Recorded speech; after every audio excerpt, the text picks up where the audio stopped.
हा कार्यक्रम Joy smile मिनिस्ट्रीच्या भागीदारांमुळे आणि मित्र परिवारांमुळे शक्य झाला आहे.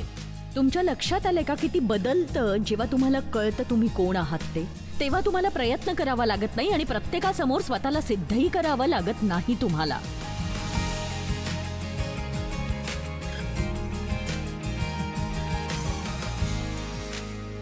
तर येशू पवित्र आत्म्याने परिपूर्ण.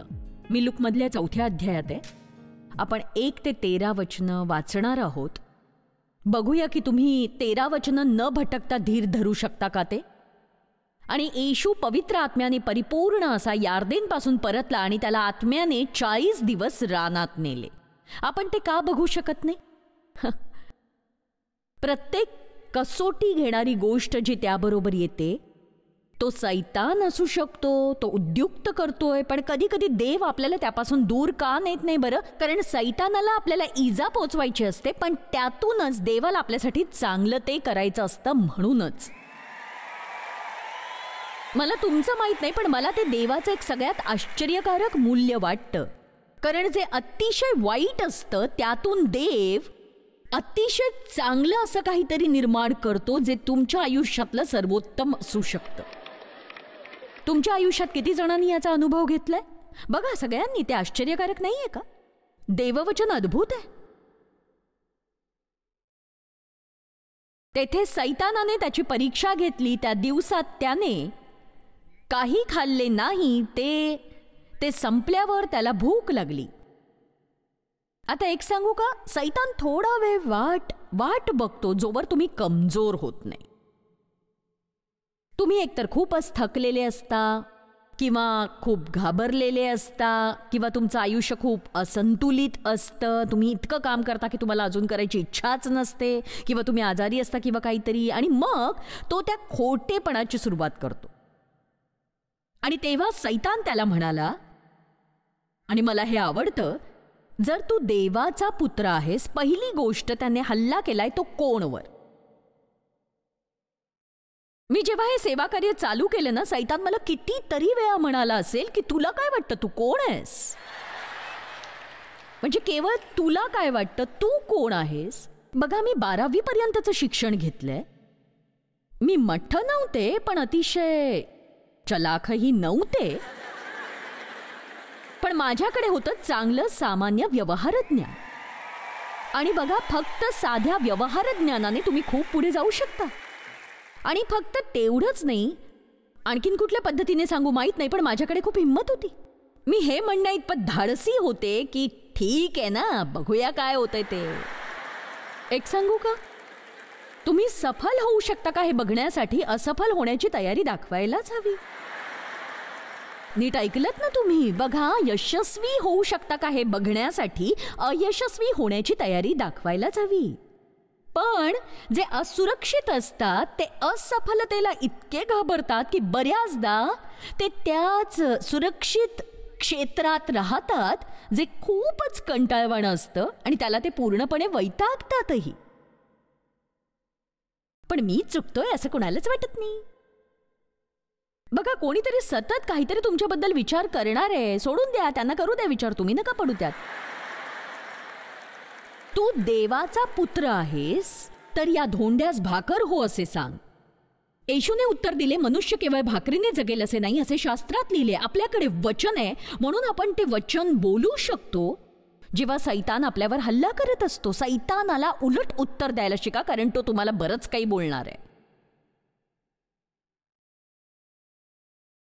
मग सैतानाने त्याला उंचावर नेऊन त्याला जगातली सर्व राज्ये एका क्षणात दाखवली आणि त्याला म्हटले, यावरचा सर्व अधिकार व याचे वैभव मी तुला देईन, कारण हे मला सोपून दिले व माझ्या मनास येईल त्याला मी हे देतो. म्हणून तू मला नमन करशील तर हे सर्व तुझे होईल. येशूने त्याला उत्तर दिले, परमेश्वर तुझा देव याला नमन कर व त्याचीच सेवा कर. नंतर त्याने त्याला यरुशलेमेत नेऊन मंदिराच्या शिरोबागी उभे केले व त्याला म्हटले, परत तेच खोटं, तू देवाचा पुत्र आहेस.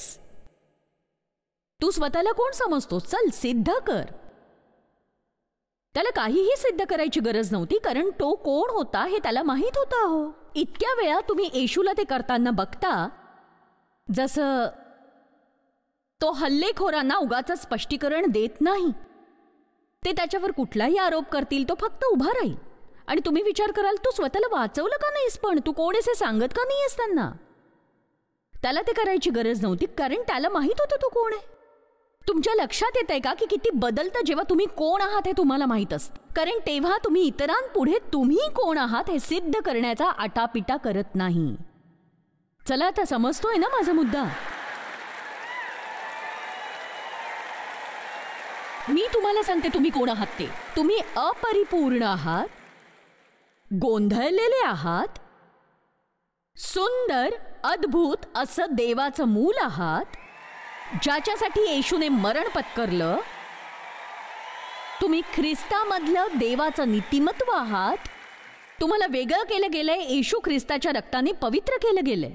तुम्हाला दैवी देणगी मिळाली आहे आणि तुम्ही प्रतिभावंत आहात आणि देवाची तुमच्या भविष्यासाठी मोठी योजना आहे, ती सैतानाला चोरू देऊ नका. आमीन. तेच तुम्ही आहात. आणि जेव्हा सैतान म्हणतो तू कोण आहेस असं तुला वाटतं, तेव्हा त्याला शांतपणे उलट उत्तर द्या, मी देवाचा पुत्र आहे. ख्रिस्ताच्या रक्ताने मला विकत घेतलं गेलंय आणि माझ्या मार्गातून बाजूला हो. जर तू देवाचा पुत्र आहेस, तू कोण आहेस असं तुला वाटतं?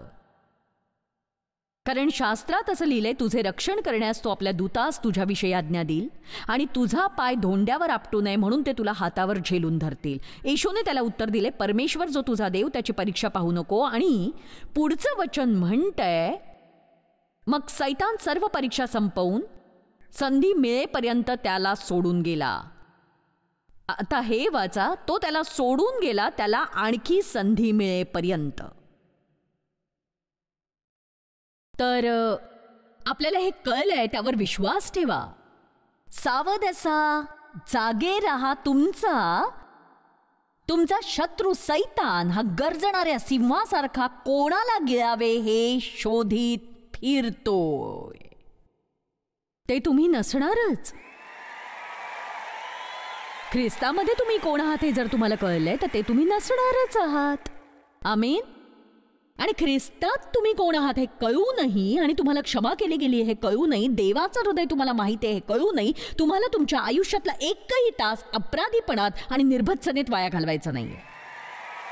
ऐकलत का माझं तुम्ही? तुम्हाला तुमच्या आयुष्यातला एकही तास अपराधीपणात आणि निर्भत्सनेत वाया घालवायचा नाही. का सांगू? जर तुम्ही तुमच्या पापांसाठी क्षमस्व असलात, त्या पापाची भरपाई आधीच झाली आहे, ती क्षमा आधीच मिळाली आहे, तर तुम्ही ती स्वीकारायची गरज आहे.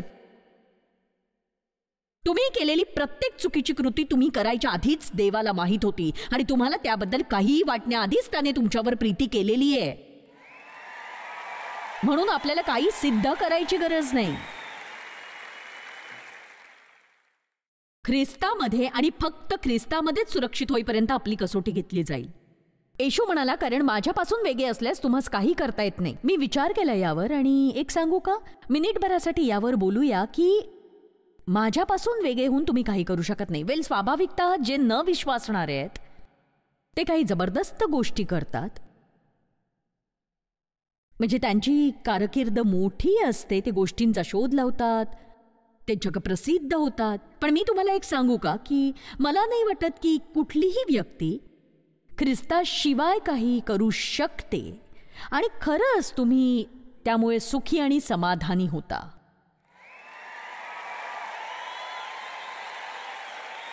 बघा, ख्रिस्तामध्ये जर तुम्ही कोण आहात हे तुम्हाला माहीत असेल तर तुम्ही सुखी आणि समाधानी असाल. अगदी तळघरातलं शौचालय साफ करतानाही, कारण त्यासाठी तुमच्यावर देवाचा अभिषेक आहे. नाही, मला माहिती आहे तुम्हाला ते ऐकायला आवडत नाही तेवढं. तुम्हाला पास्टर माईक माहिती आहेत जे मला इथे मदत करतायत. ते खरंच एक दुर्मिळ अशी व्यक्ती आहेत. म्हणजे ते सेवा कार्य चालवू शकतात, चांगला उपदेश देऊ शकतात. पण जर मी त्यांना म्हटलं की माईक, खालच्या मजल्यावरचं शौचालय तुंबलंय, खाली जाऊन साफ करायला तुमची हरकत नाही ना, तर ते म्हणतील मी ते खुशीने करीन. का नाही? बघा, जेव्हा तुम्हाला माहित असतं तुम्ही ख्रिस्तामध्ये आहात, तर मग तुम्हाला असा विचारच करावा लागणार नाही की जगाला महत्त्वपूर्ण वाटण्यासाठी मी काय करायला हवं. जर देवाने तुम्हाला ते करायला सांगितलंय तर त्याने इतरांना करायला दिलेल्या कामानेवढंच ते महत्वाचं असणारे, मग ते शौचालय साफ करणं का असे ना. चला आता, तुमच्या कृतीने, पेहरावाने, मालकी हक्काने, ओळखीने इतरांवर प्रभाव पाडण्याचा प्रयत्न थांबवा. हो, आज मला प्रेक्षकांमध्ये उडी मारावीशी वाटते आणि काहींना हलवावंच वाटतं. हाला हाला. माझ्याकडचं हे जे ज्ञान आहे ना, ते मिळवण्यासाठी मी कशा कशातून गेले ते तुम्हाला नाही माहिती. कधी कधी मला असं वाटतं ना की लोकांना एखादी चेन बसवावी, ती ओढून त्यात माझं ज्ञान कोंबून ती चेन बंद करून तुम्हाला परत पाठवून द्यावं इथून बाहेर.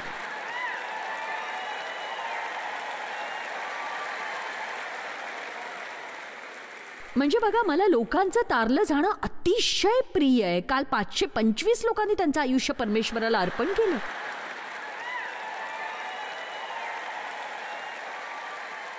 पण समजून घ्या, तुम्ही त्या प्रवासाचा आनंद लुटावा असं मला वाटतं.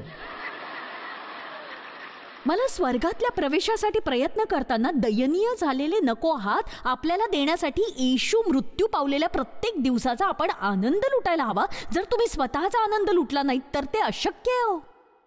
स्वतःचा आनंद लुटायचा एकच मार्ग की तुम्ही ठीक आहात हे जर तुम्ही शिकलात तर त्याचा अर्थ असा नाही तुम्ही कधीच चूक करू नका, पण असा आहे की तुम्ही कुणासारखे तरी व्हायचा प्रयत्न करू नका. तुम्ही तुमच्या कामाने नव्हे तर तुम्ही कुणापासून आहात त्याने ओळखले जाणार आहात.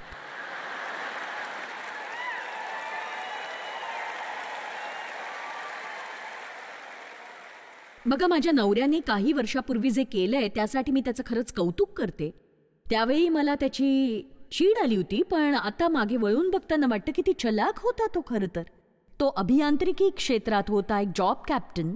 आणि नाही का, तो जॉब कॅप्टन नव्हता सोना, नाही तो जॉब कॅप्टन नव्हता, पण त्याने त्यातलंच एक काम केलं होतं आणि मग त्यांनी एक जॉब कॅप्टन पदाची पदोन्नती देऊ केली त्याला. आणि त्याला खूप प्रवास करावा लागणार होता, त्याच्याकडे खूप जबाबदाऱ्या असणार होत्या आणि तो खरंच तेवढे पैसे कमवू शकणार नव्हता आणि त्याने ते नाकारलं.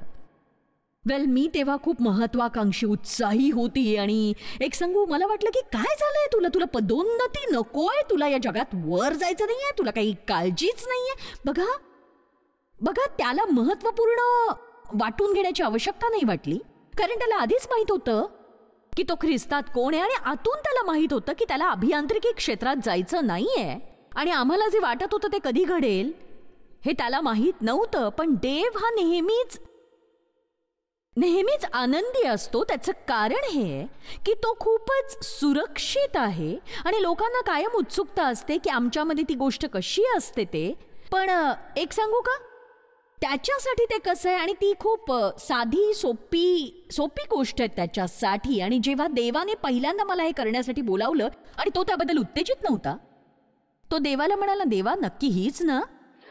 आणि हा माणूस नेहमीच असं करतो जे बरोबरच होतं. या माणसाने नेहमीच ते केलंय. आणि बघा, आम्ही आमच्या भूमिकांची अदलाबदल करणार होतो आणि देव त्याच्याशी बोलला होता. तो त्याला म्हणाला की जर मी तुला करायला जे दिलंय ते तू केलंस तर तू नेहमीच आनंदी राहशील, आणि जर तू तिला मी जे करायला दिलंय ते करू दिलंस तर तुम्ही दोघंही आनंदी राहा, किंवा तसंच काहीतरी. आणि मला माहिती मी बरोबर सांगितलं की नाही, पण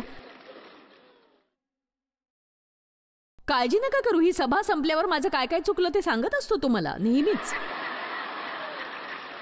त्याला तपशील हवा असतो, मला माझा मुद्दा मांडायचा असतो फक्त. आणि खरंच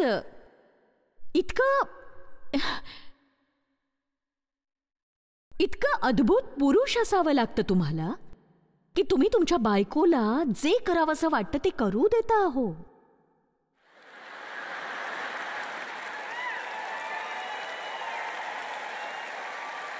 आणि बघा, लोक मला विचारतात की देव तुमच्या प्रत्येक मीटिंगला येतोच का?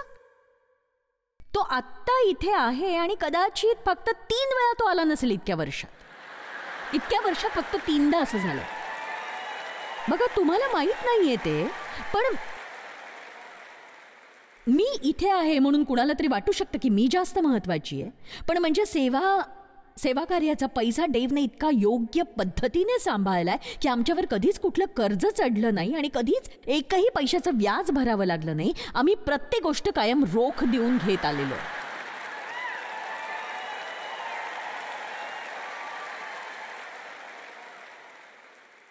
कोणीतरी इथे या पुलपीठावर नाही म्हणजे असं नाही की तो काहीच करत नाही.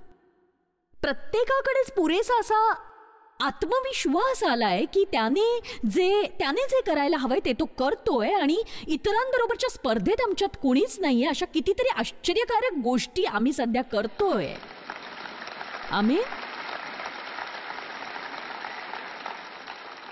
बघा, डेव्हला अनेक सोप्या नसलेल्या गोष्टीतून जावं लागलं होतं, पण त्याने मला देवाला मी जशी बनायला हवी तसं होऊ दिलं. आणि एक सांगू, जेव्हा तुम्हाला माहीत असतं ख्रिस्तात तुम्ही कोण आहात आणि इतरांनाही ख्रिस्तात जे आहेत ते करू देता तुम्ही, मग त्यामुळे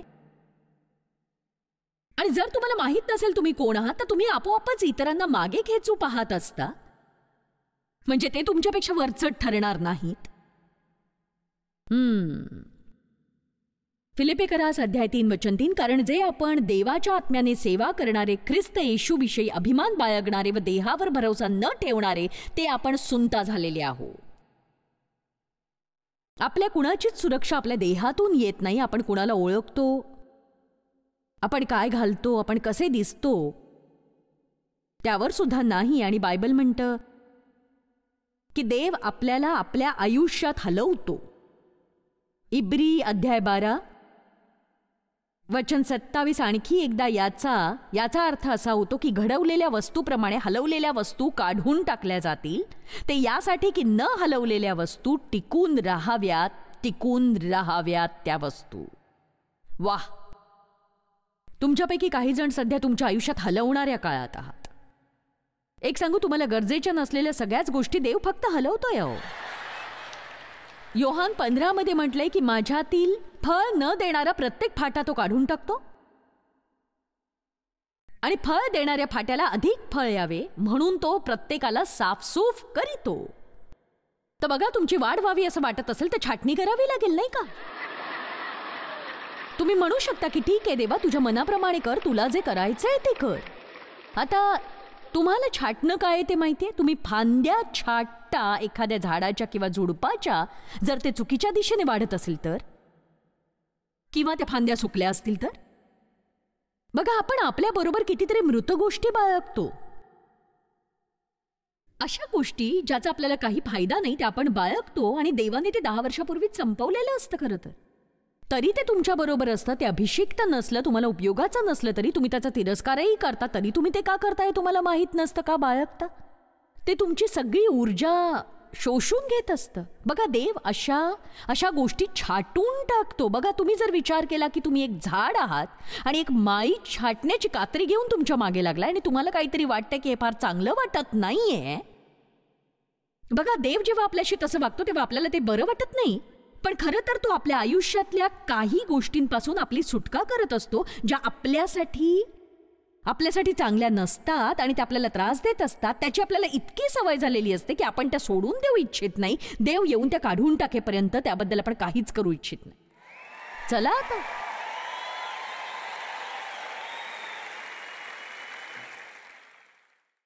सैतान खोटारडाय आणि बराचसा हा खोटेपणा आपल्याबद्दल व्यक्तिगत असतो. देव तुझ्यावर प्रसन्न नाहीये, देव तुझ्यावर रागावलाय. तू किती केलंस तरी ते पुरेसं नसणारच आहे. तू अपयशी आहेस, तू वाईट आहेस, तू देवाकडून ऐकूच शकणार नाहीस, तू कशातच यशस्वी होणार नाहीस, तू कुरूप आहेस, तू मूर्ख आहेस, तू अवगुणी आहेस, तू प्रतिभावान नाहीस, तू खूपच बारीक आहेस, तू खूप जाड आहे. हे मजेशीर आहे की आपण कसेही असलो तरी तो आपल्याला नेहमीच कशात तरी अति आहोत किंवा कशात तरी पुरेसे नाही असं सांगत राहतो. आपण कधीच व्यवस्थित नसतो. म्हणून त्याचं ऐकणं थांबवा आणि देवाचं ऐका. सैतान इतरांशी आपली तुलना करतो, त्यांच्याकडे बघतो, त्यांच्यासारखा का नाही होत. जर तुम्ही पालक असाल ना, तर तुम्ही कधीही कधीही कधीही तुमच्या मुलांची तुलना करू नका. ते खूप वाईट असेल त्यांच्यासाठी. खरंच तुम्ही म्हणता की देव सैतानाकडून आपली सुटका का बरं करत नाही? एक सांगू का, तो नाही करणार, कारण त्याला आपण खंबीर व्हावं असं वाटतं. आपल्याकडे थोडीशी चिकाटी असलेली त्याला हवी, आणि त्याच्यामध्ये आपण कोण आहोत हे आपण ओळखावं हे त्याला हवंय. आणि खरं तर आपण ओळखतो. वास्तवात सैतानावर आपला अधिकार असतो अहो, आणि तो आपल्या आयुष्यावर आपल्या मनाविरुद्ध राज्य चालवू शकत नाही.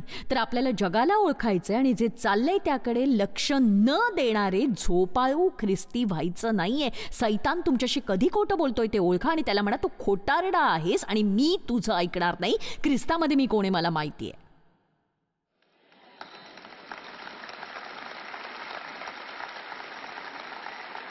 जोवर देव आपल्याला प्रत्येक कठीण जागेवरून सार्वभौमपणे नेतोय, कुठल्याही प्रकारचा व्यक्तिगत विजय आपण मिळवत नाही. उत्तम उदाहरण म्हणजे एका गरुडाचं पिल्लू अंड्यात स्थिर असतं.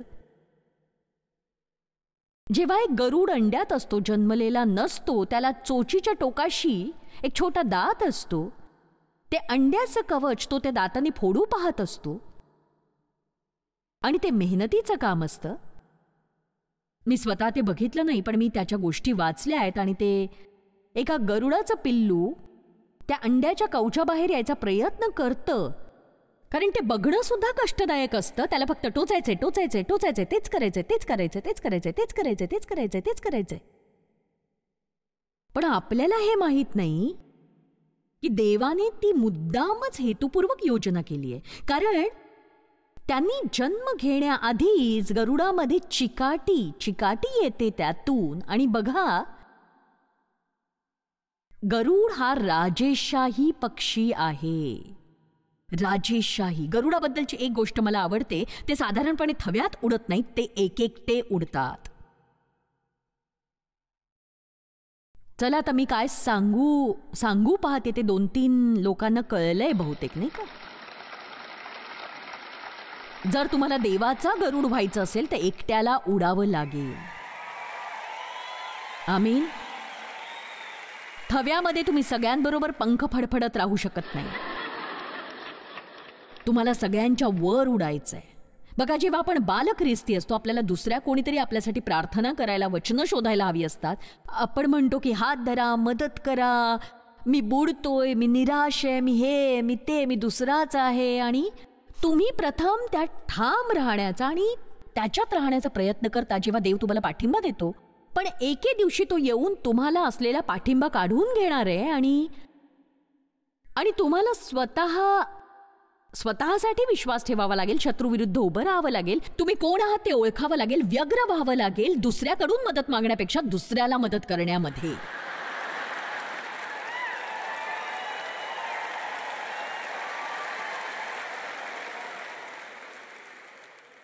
इतरांना मदत करा, इतरांसाठी काहीतरी करा. चर्चमध्ये फक्त मिळवण्यासाठीच येऊ नका. चर्चमध्ये फक्त घेण्यासाठी येऊ नका. स्वयंसेवक व्हा, सेवा करा, थोडा वेळ घालवा, थोडा त्याग करा. असुरक्षित लोकांना सेवा म्हणजे काय माहित नसतं. लूक अध्याय 22 वचन 24 ते 27. आणखी आपणामध्ये कोण मोठा मानला जात आहे याविषयीही त्याच्यामध्ये वाद झाला. तुम्हाला हे आवडत नाहीये का? कल्पना करा, जर आपण दुपारी एकत्र जेवण घेतलं आणि आपल्यामध्ये मोठा कोण आहे याचा वाद घातला, तर मग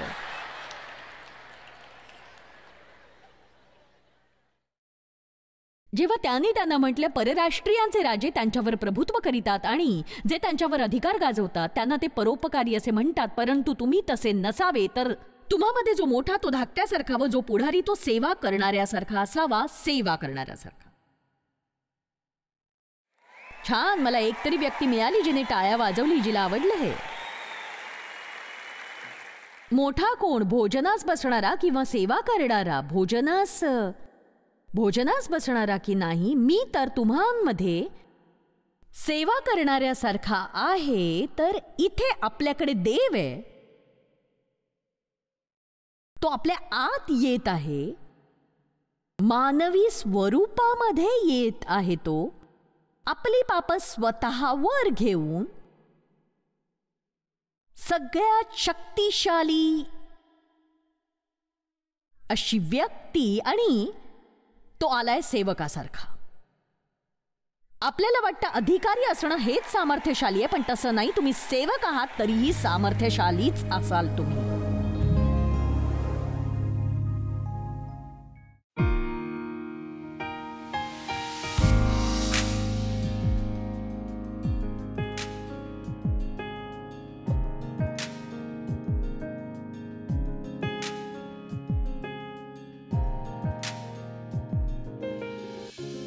हा कार्यक्रम जॉयस मायर मिनिस्ट्रीच्या भागीदारांमुळे आणि मित्रपरिवारांमुळे शक्य झाला आहे.